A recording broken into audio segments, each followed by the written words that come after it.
As the interview continued, the atmosphere in the studio shifted subtly. Stephen Colbert's usual confidence began to crack under the weight of Karoline Leavitt's calm and unrelenting responses. He tried another joke, this time about how political analysts always seem to find a conspiracy behind every headline. "You know," he said with a chuckle, "some people think even my jokes are part of some grand plan to control the world." The audience laughed politely, but Karoline didn't join in. Instead, she tilted her head slightly as if considering his words carefully. "That's an interesting point," she replied, her tone thoughtful rather than confrontational. "But let's be honest, your show does influence public opinion. You have millions of viewers who trust you to tell them what matters. So when you make light of serious issues, it sends a message. Whether intentional or not, that shapes how people think." Her response caught Colbert off guard. He hadn't expected her to take his joke so seriously, or to turn it back on him so effectively. For a moment, he hesitated, unsure of how to respond. The audience, sensing the tension, grew quieter. It was as if everyone in the room could feel the dynamics changing. Colbert cleared his throat and decided to pivot. "All right, let's talk specifics," he said, leaning forward in his chair. "Give me one example where the media has deliberately misled the public. And I mean deliberately, not just because someone got their facts wrong." Karoline didn't miss a beat. She reached for her notes, though she barely glanced at them before speaking. "Let's take the financial crisis of 2008, she said. "For years leading up to it, major news outlets downplayed warnings from economists about risky lending practices. Some even promoted the idea that housing prices would keep rising forever. When the bubble burst, millions lost their homes and savings. Yet very few media organizations admitted their role in amplifying those misleading narratives." Colbert nodded slowly, trying to appear neutral. "Okay, fair enough," he conceded. "But hindsight is always 20/20, right? Maybe they just didn't see it coming." Karoline shook her head.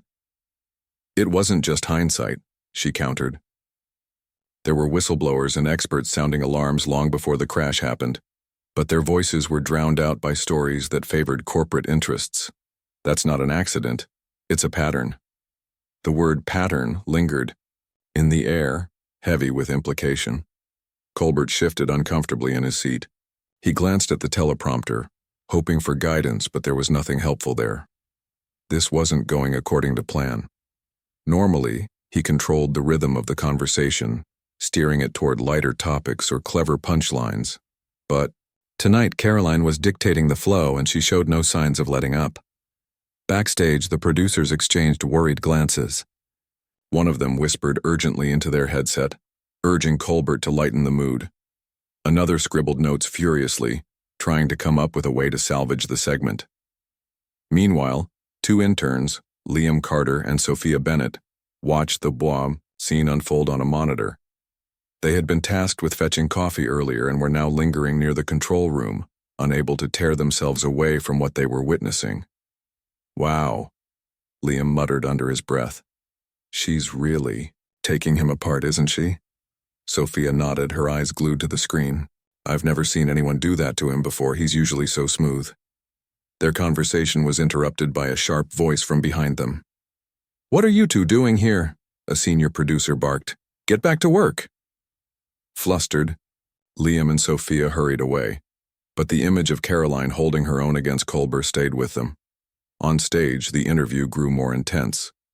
Colbert attempted to change the subject, asking Karoline about her personal life.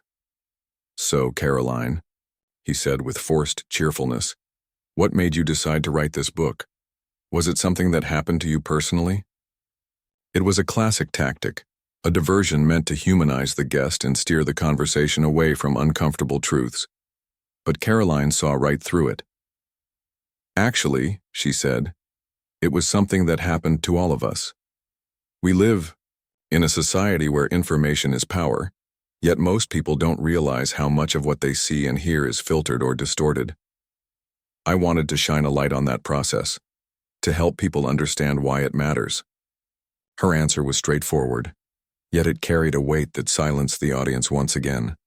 Colbert searched for a way to regain control, but every attempt seemed to backfire. When he joked about her being too serious, she responded with a smile saying, "If the stakes weren't so high, I'd laugh along with you." When he accused her of having a conspiracy mindset, she calmly pointed out real-world examples of conspiracies that had been proven true. Finally, Colbert decided to go for broke. He leaned back in his chair, adopting a mock-serious expression. "All right, Karoline," he said, raising his hands in surrender. "Let's say everything you're saying is true. What's the solution? How do we fix this broken system?" It was a clever move, an invitation to offer vague, idealistic solutions that would sound impractical or naive. But Karoline wasn't fazed. She looked directly at the camera, addressing not just Colbert but the millions of viewers watching at home. "The solution starts with awareness," she said firmly. "We need to hold media organizations accountable, not just for what they report but for what they choose to ignore. Ask questions, demand transparency, support independent journalism that prioritizes truth over profit." Her words resonated deeply, cutting through the noise of Colbert's usual banter. Even the audience, which had started the night expecting entertainment, now sat in stunned silence. Some people nodded in agreement while others exchanged uneasy glances. Backstage, the control room erupted into chaos as producers scrambled to figure out what to do next. One of them finally signaled to Colbert, indicating that time was running out. Relieved, he turned back to Karoline with a strained smile. "Well, that's certainly food for thought," he said, his voice tinged with sarcasm. "Thank you for joining us tonight. Everyone, give it up for Karoline Leavitt." The applause was hesitant at first, but it gradually grew louder as the audience processed what they had just witnessed. As the cameras cut to commercial, Colbert exhaled deeply, wiping sweat from his brow. He muttered something under his breath, too low for anyone to hear, but the frustration in his expression was unmistakable. Karoline, on the other hand, remained composed. She stood up, thanked Colbert politely, and walked off the stage without looking back. Behind her, the studio buzzed with whispered conversations. No one knew exactly what had just happened, but one thing was clear. This was a moment that wouldn't be forgotten anytime soon. The bright lights of the New York City skyline blinked outside the large glass windows of the television studio. Inside, the atmosphere buzzed with energy as staff members hurried back and forth, preparing for the night's live broadcast.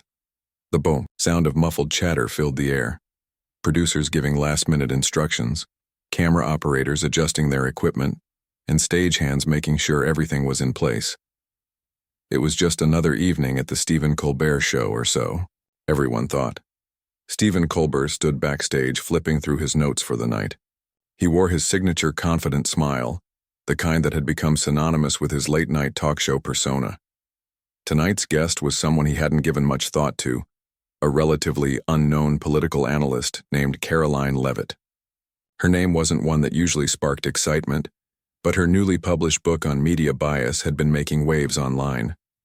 Still, Colbert figured she'd be like most other guests.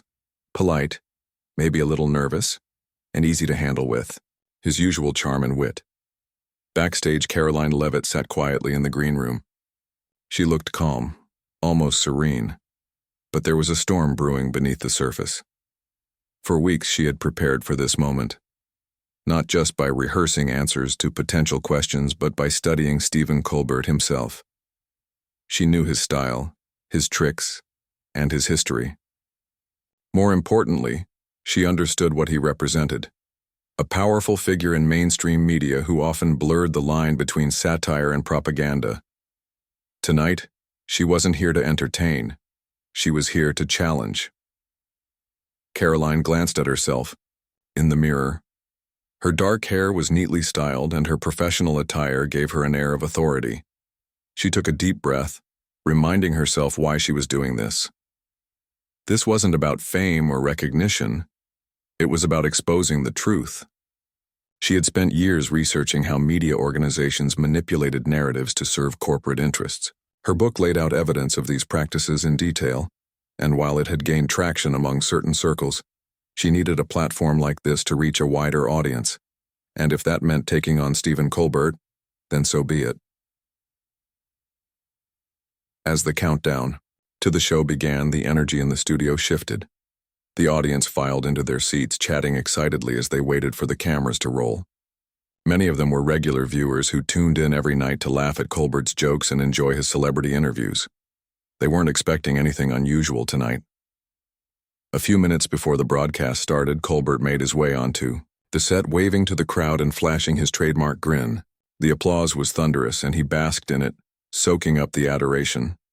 When the red light above the camera lit up, signaling that they were live, Colbert turned toward the audience with his usual enthusiasm.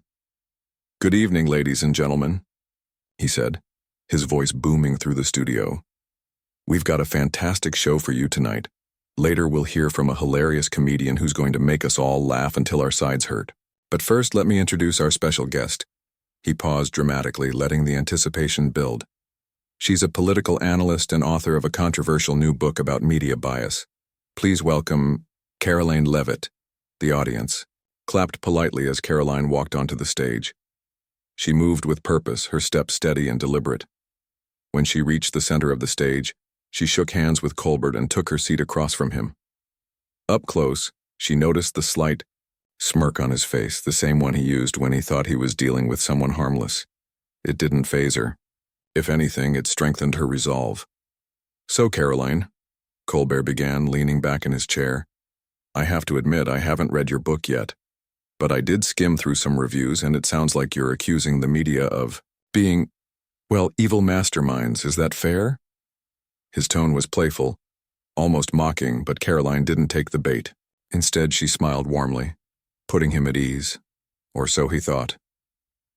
"Actually," she replied, her voice clear and measured, "what I'm saying is much simpler than that. The media isn't some shadowy organization plotting world domination. It's a collection of people and companies that operate within a system designed to protect their own interests. Sometimes those interests align with the public good, other times they don't."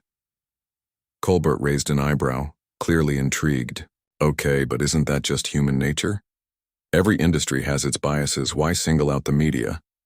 Karoline nodded, acknowledging the validity of his question.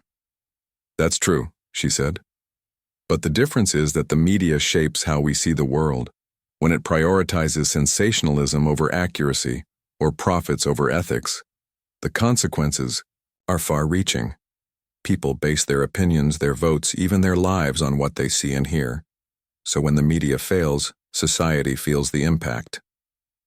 Her words hung in the air for a moment, and Colbert seemed momentarily unsure of how to respond. He recovered quickly, however, launching into a joke about conspiracy theorists wearing tinfoil hats.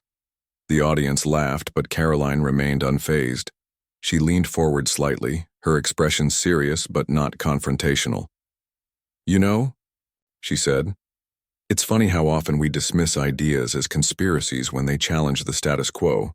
But history shows us that many things once considered crazy turned out to be true.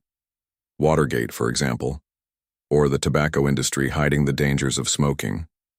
At some point, someone had to ask tough questions and demand accountability." Colbert's smile faltered again, though only briefly. He tried to steer the conversation back to safer territory, asking her about specific examples from her book. But Karoline was ready. She cited case after case of misleading headlines, selective reporting, and outright fabrications, all backed by data and sources. Each time Colbert attempted to deflect with humor, she countered with facts, leaving him struggling to keep up. By now, the audience had grown quieter. Some people were nodding along with Karoline, while others looked confused or uncomfortable. Backstage, the producers watched nervously on a monitor. One of them whispered urgently into their headset, urging Colbert to wrap things up. But it was too late. The tide had already begun to turn. For the first time in years, Stephen Colbert found himself on the defensive. His usual charm and quick wit weren't enough to disarm this guest. Karoline Leavitt had come prepared, and she wasn't backing down. As the segment continued, the tension in the studio became palpable. What had started as a routine interview was rapidly turning into something extraordinary, and no one knew quite how it would end. As the commercial break began, the studio crew sprang into action, resetting the stage for the next segment. The energy backstage was chaotic but purposeful. Cameras were adjusted, microphones checked, and lighting technicians moved swiftly to prepare for the next guest. Yet despite the flurry of activity, an unusual tension lingered in the air.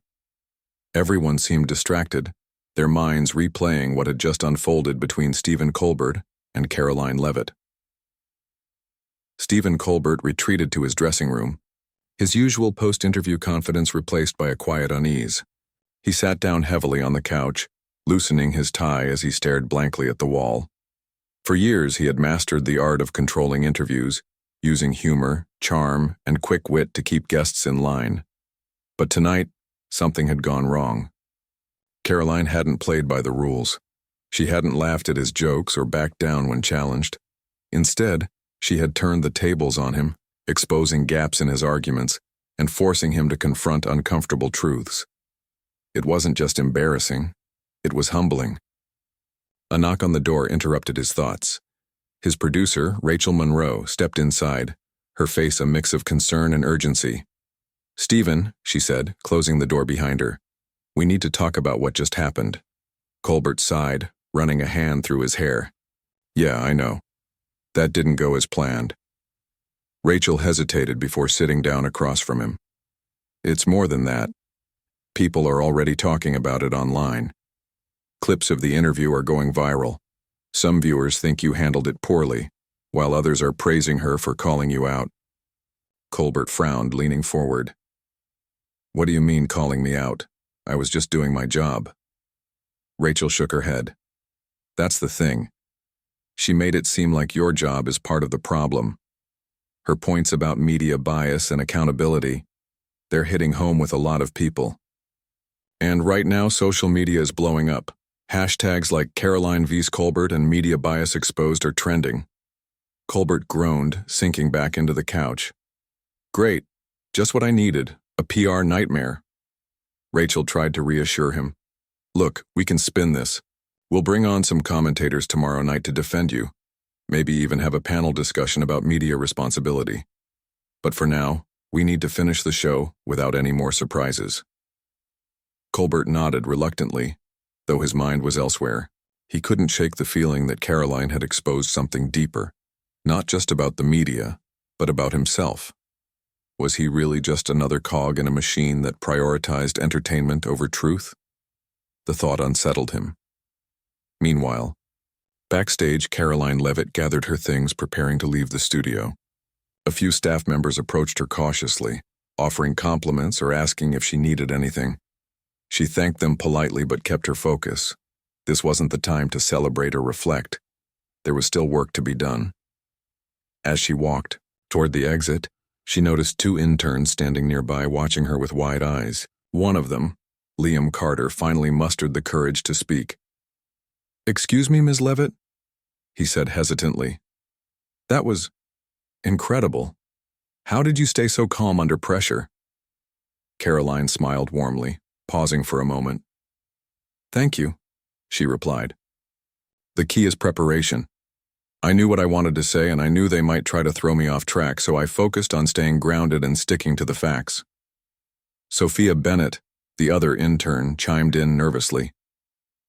"Do you think it'll make a difference? Like, do you think people will actually listen?" Karoline's expression softened. "I hope so," she said honestly. "Change doesn't happen overnight, but every conversation matters. If even one person starts asking questions or thinking critically about the information they consume, then it's worth it." Her words left a lasting impression on Liam and Sophia. They watched silently as she walked away, disappearing into the crowded streets of New York City. For both of them, the encounter felt like a wake-up call. They had always admired Colbert and believed in the power of late-night television to entertain and inform. But tonight they saw it through a different lens, one that revealed cracks in the system they were part of. Back in the studio, the second half of the show proceeded as scheduled. The comedian who followed Karoline delivered a lively set, earning plenty of laughs from the audience. Yet the energy in the room was noticeably subdued. Even the host seemed distracted, his jokes landing with less impact than usual.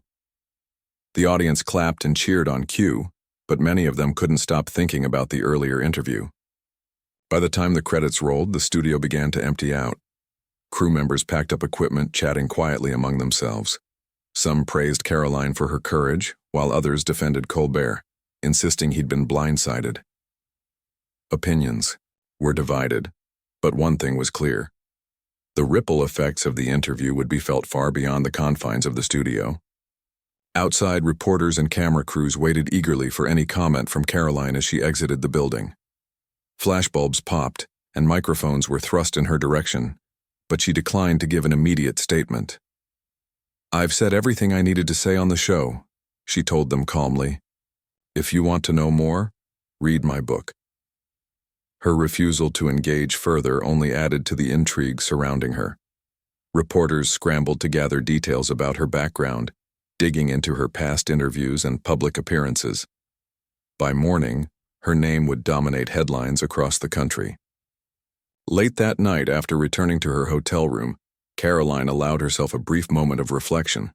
She stood by the window, looking out at the city skyline. The lights twinkled endlessly, a reminder of how interconnected and yet fragmented the world had become. Tonight had been a victory, but it was also a beginning. She knew the road ahead wouldn't be easy. Critics would attack her credibility, and powerful forces would try to discredit her message. But she also knew she wasn't alone. Her phone buzzed with notifications, messages of support from friends, colleagues, and strangers alike. Among them was an email from Daniel Hughes, a former journalist turned whistleblower. "You did good tonight," he wrote. "Let's talk soon. There's more to this story than meets the eye." Another message came from Grace Miller, a grassroots activist known for organizing campaigns against corporate corruption. "We're ready to help amplify your voice," she wrote. "Let's work together to turn this moment into real change." Karoline read each message carefully, feeling a renewed sense of purpose. This wasn't just about her anymore. It was about a movement to demand transparency, accountability, and truth in a world drowning in misinformation. As she turned off her phone and climbed into bed, exhaustion finally catching up with her, she reminded herself why she had started this journey in the first place. It wasn't for fame or recognition. It was for the countless individuals who deserved better. Better journalism, better leadership, a better future. And with that thought, she drifted off to sleep, knowing that tomorrow would bring new challenges and new opportunities to make a difference. The morning after the interview, the world woke up to a storm of reactions. Social media platforms were flooded with clips from the show, each one accompanied by heated debates. Some viewers praised Karoline Leavitt for her courage and clarity, calling her a voice of reason in a chaotic world. Others accused her of being overly harsh or paranoid, claiming she had attacked Stephen Colbert unfairly. News outlets scrambled to cover the story, with headlines ranging from "Karoline Leavitt shocks late-night TV" to "Did Colbert lose his edge?" The controversy dominated breakfast tables, office break rooms, and online forums. For Stephen Colbert, the fallout was immediate and intense. He arrived at the studio early that day, his usual cheerful demeanor replaced by a quiet seriousness. The overnight team had briefed him on the social media reaction, and it wasn't pretty. While some loyal fans defended him, many others criticized his handling of the interview. One tweet summed it up bluntly: "Colbert got owned last night." Another commenter wrote, "Maybe he should stick to comedy." Inside the studio, the atmosphere was tense. Producers and writers gathered for an emergency meeting to discuss how to address the situation. Rachel Monroe stood at the front of the room, her arms crossed as she addressed the team. "We need to figure out our next move," she said firmly. "People are talking about this everywhere, on Twitter, Reddit, even cable news. We can't ignore it." One of the writers suggested bringing on a panel of experts to debate media bias, framing it as a follow-up to the previous night's interview. Another proposed inviting Karoline back for a second round, though the idea was met with skepticism. "Do we really want to give her another platform?" someone asked. "She already made us look bad once." Colbert listened quietly, his expression unreadable. When it was his turn to speak, he leaned forward, resting his elbows on the table. "Look," he said, his voice steady but tinged with frustration. "I don't like what happened any more than you do. But maybe we need to take a step back and think about why people are reacting this way. Maybe there's something here we've been ignoring." His words surprised everyone in the room, including himself. For years, Colbert had prided himself on staying neutral, using humor to navigate sensitive topics without taking sides. But now, faced with widespread criticism, he found himself questioning his role in the broader conversation. Was he part of the problem? The thought weighed heavily on him. Meanwhile, Karoline Leavitt's phone continued to buzz nonstop. Messages poured in from journalists, activists, and ordinary citizens eager to support her cause. Among them was Daniel Hughes, the whistleblower who had reached out the night before. He called her directly, his tone urgent but respectful. "Karoline," he said, "you've opened a door here. People are listening. Now's the time to push harder." Karoline agreed, though she remained cautious. "It's not just about me," she replied. "This is bigger than any one person. If we're going to make real change, we need to work together and we need evidence. Solid proof that people can't ignore." Daniel nodded, even though she couldn't see him. "That's where I come in," he said.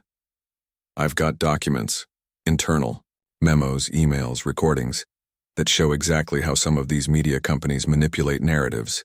It's explosive stuff, but if we release it, they'll come after us hard." Karoline didn't hesitate. "Then we'll be ready," she said firmly. "If we want accountability, we have to be willing to face the consequences." As the day wore on, the ripple effects of the interview spread further. Liam Carter and Sophia Bennett, the two interns from the previous night, couldn't stop thinking about what they had witnessed. They met during their lunch break, sitting on a bench outside the studio. "I can't believe no one saw this coming," Liam said, shaking his head. "How did we miss all the things she was talking about?" Sophia sighed, picking at the grass beneath her feet. "Because we weren't looking," she admitted. "We trusted the system too much. We thought shows like Colbert's were supposed to keep people informed, not distract them." Liam frowned. "But what can we do about it? We're just interns. No one's going to listen to us." Sophia looked at him, her eyes narrowing with determination. "Maybe not yet," she said, "but we're inside the machine. We see how it works every day. What if we started documenting it, collecting examples of bias, censorship, whatever we can find? Someone will listen eventually." Liam hesitated, unsure if they were ready for such a risky move. But the more he thought about it, the more it made sense. "All right," he said finally. "Let's do it. But we have to be careful if anyone finds out." "They won't," Sophia interrupted. "Not until we're ready." Back at the studio, preparations for the next episode of Colbert's show were underway. The host had decided to address the controversy head-on, dedicating the opening segment to a reflection on media responsibility. As the cameras rolled, Colbert sat behind his desk, his expression unusually somber. "Last night," he began, "we had a guest who challenged me, and by extension all of us in the media, to think critically about our role in shaping public opinion.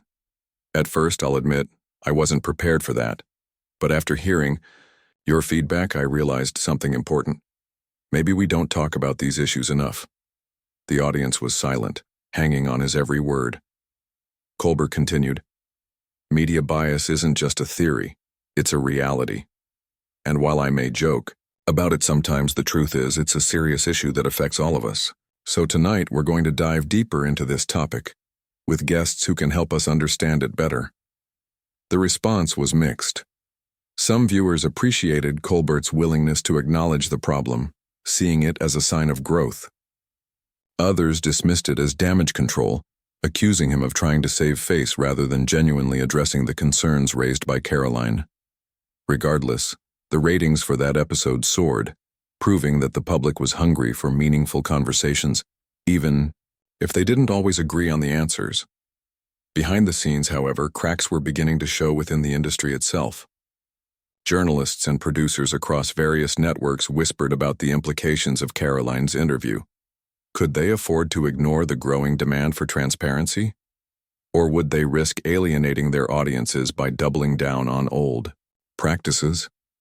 In boardrooms and editorial meetings, executives debated whether to adapt or resist the tide of change. For Karoline, the days following the interview were a whirlwind of activity. She gave multiple interviews to news outlets, wrote op-eds for major publications, and spoke at events organized by grassroots movements. Her book sales skyrocketed, and invitations poured in from universities and conferences eager to hear her perspective.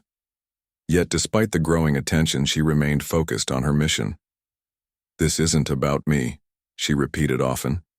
"It's about holding power accountable." By the end of the week, the impact of her appearance on Colbert's show was undeniable. Conversations about media bias had entered the mainstream, sparking debates in living rooms, classrooms, and workplaces across the country. Activists seized the moment, organizing campaigns to promote independent journalism and combat misinformation. Even politicians began citing Karoline's arguments in speeches, urging reforms to ensure greater transparency in reporting. In the midst of it all, Karoline received another message, this time from Grace Miller, the activist who had offered her support earlier. "We're planning something big," Grace wrote, "a nationwide campaign to hold media organizations accountable. You in?" Karoline smiled as she read the message. This was what she had hoped for, a collective effort to drive real change. Without hesitation, she typed her reply, "Count me in." As the sun set over New York City, casting long shadows across the skyline, the battle for truth and accountability was only beginning. The lines had been drawn, and the stakes were higher than ever. But for those who believed in the power of honesty and integrity, the fight was worth it. Weeks turned into months, and the impact of Karoline Leavitt's appearance on Stephen Colbert's show continued to grow. What had started as a single interview had sparked a movement, a wave of awareness and action that spread across the country. People from all walks of life were talking about media bias, accountability, and the role of journalism in shaping society. For some, it was a wake-up call. For others, it was validation of suspicions they'd harbored for years. And at the center of it all stood Karoline, calm but resolute, determined to keep pushing forward. Karoline spent her days traveling, speaking, and meeting with individuals who shared her vision. She visited universities where students eagerly asked questions about how they could make a difference. She spoke at community centers, addressing groups of concerned citizens who wanted to learn more about identifying misinformation. At every stop, she emphasized one key message: the power lies with you. You don't have to accept what you're told without question. Demand evidence. Seek out diverse perspectives. Hold those in power accountable. Her words resonated deeply, especially with younger generations. Social media played a crucial role in amplifying her message, with hashtags like #CheDemandTruth and #Media Accountability trending regularly. Videos of her speeches went viral, inspiring countless people to take action in their own communities. Some started local initiatives to promote independent journalism, while others organized workshops to teach critical thinking skills. It was as if a spark had been lit, igniting a fire that refused to die down. Meanwhile, Daniel Hughes worked tirelessly behind the scenes, gathering documents and evidence to support Karoline's claims. The whistleblower had spent years collecting internal memos, emails, and recordings that exposed how certain media organizations manipulated narratives to serve corporate interests. He knew releasing this information would be risky, not just for him but for anyone involved, but he also knew it was necessary. "If we want real change," he told Karoline during one of their late-night planning sessions, "we need undeniable proof, something they can't ignore or dismiss." Karoline agreed, though she urged caution. "We have to time this right," she said. "It's not enough to drop these documents into the world. We need to prepare people to understand them and to act on them." As they strategized, Grace Miller launched a nationwide campaign called Truth First. The initiative aimed to unite activists, journalists, and ordinary citizens under a common goal: holding media organizations accountable. Grace coordinated rallies, online petitions, and educational programs, leveraging her experience as an organizer to build momentum. Her efforts paid off, drawing attention from major news outlets and even catching the eye of lawmakers. In Washington, D.C., a group of senators convened a hearing to discuss the issue of media bias and its impact on democracy. Karoline was invited to testify, her presence adding weight to the proceedings. As she sat before the committee, flanked by Daniel and Grace, she delivered a powerful statement. "This isn't about attacking any one person or organization," she said. "It's about recognizing a systemic problem and working together to fix it. Transparency is the foundation of trust. Without it, our democracy cannot function." Her testimony made headlines around the world, further fueling public interest in the issue. Lawmakers introduced bills aimed at increasing transparency in media ownership and funding, while advocacy groups pushed for stricter regulations on advertising practices. Though progress was slow, the wheels of change had begun to turn. Back at the late-night talk shows, hosts like Stephen Colbert found themselves grappling with the shifting landscape. Colbert, in particular, seemed to undergo a transformation. Gone were the days when his jokes overshadowed serious discussions. Instead, he embraced a new approach, using his platform to explore complex topics with depth and nuance. He invited experts, activists, and whistleblowers onto his show, giving them space to share their insights. While some critics dismissed his efforts as too little, too late, others praised him for acknowledging the need for change. For Liam Carter and Sophia Bennett, the interns who had witnessed the fateful interview, the experience became a turning point in their careers. Inspired by Karoline's courage, they decided to document examples of bias and censorship within the industry. They worked quietly at first, gathering notes and recording conversations whenever possible. Over time, their findings grew into a comprehensive report detailing patterns of manipulation and suppression. When they finally released it anonymously online, it caused an uproar, prompting investigations and calls for reform. The ripple effects of their actions extended far beyond the studio walls. Other employees within the media began speaking out, sharing their own experiences of pressure to conform or distort stories. A network producer admitted to altering headlines to fit a specific narrative. An editor confessed to burying articles that didn't align with corporate interests. Each revelation added fuel to the growing demand for accountability. As the year came to a close, Karoline reflected on everything that had happened. Sitting in her small apartment, surrounded by stacks of books and papers, she felt a sense of cautious optimism. The road ahead would still be difficult. Powerful forces would resist change at every turn, but she believed the tide was shifting. People were waking up, asking questions, and demanding better. That evening, she received a call from Grace. "Did you see the poll numbers?" Grace asked excitedly. Public trust in traditional media is at an all-time low, but support for independent journalism has skyrocketed. People are subscribing to smaller outlets, donating to investigative projects. It's incredible. Karoline smiled, feeling a surge of hope. "It's proof that change is possible," she said, "but we can't let up now." "This is just the beginning," Grace agreed. "And we've got your back every step of the way." As they ended the call, Karoline looked out her window at the city lights below. Somewhere out there, millions of people were watching, listening, and learning. The fight for truth wasn't over, but for the first time in a long time, it felt like the odds might actually be in their favor. The screen faded to black, leaving only the faint hum of determination in the air. One voice had challenged the system, and in doing so, inspired countless others to join the cause. Together they were proving that even in a world filled with noise, the pursuit of honesty and integrity could still shine through.